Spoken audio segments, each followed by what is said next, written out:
That's a little bit of a reminder, a little bit of a taste of what was doled out by police in cities across America month after month after month in the wake of the murder of George Floyd. When protesters took to the streets to demand that the police stop brutalizing people, in many cases they responded by utterly brutalizing hundreds or thousands of people, beating them and macing them and pepper spraying them and ramming into them with their vehicles and those sorts of things, using a tactic in many cases known as kettling, where they will be yelling at protesters to leave an area, but they have already surrounded them, making it impossible for them to leave so that they can then use chemical weapons against them and beat the hell out of them. Thankfully, there was many lawsuits that were launched after this tactic was so widespread, particularly in protests in New York back during 2020.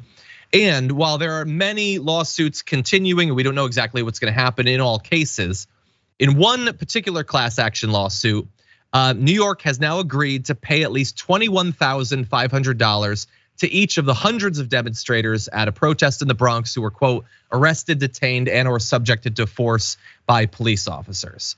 They unfortunately don't have to admit any fault or liability as part of this settlement, and we'll have to see whether the individuals will actually agree to this, because obviously some of them might be involved in other cases.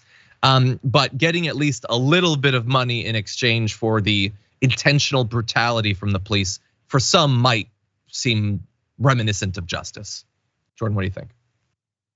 Yeah, it's good that the victims are being compensated, but it's bad that that's just going to come out of come at the taxpayers' expense.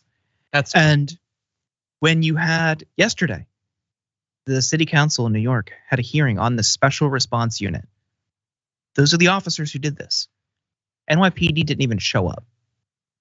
So what do we expect will change if they're not on the hook for the bill? Taxpayers are. They're not even showing up to oversight hearings about this type of behavior and about this unit. What's going to change? And when you have people like Eric Adams in New York and even Democrats across the country saying, no, we need to increase our support for the police and increase police funding with no meaningful restrictions or changes to what they do and what they can do, what's going to change? What incentive or requirement do they have to change their culture? So this is good for the victims, but on a whole, nothing really is going to change.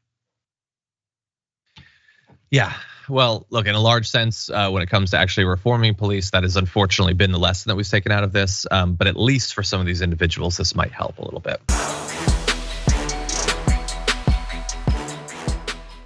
For more political news, breakdowns, interviews, stories of activism, and me trying my hardest to care about the occasional big celebrity news story, subscribe to our YouTube channel at youtube.com/The Damage Report. And you can ring the bell wherever it is so you don't miss anything.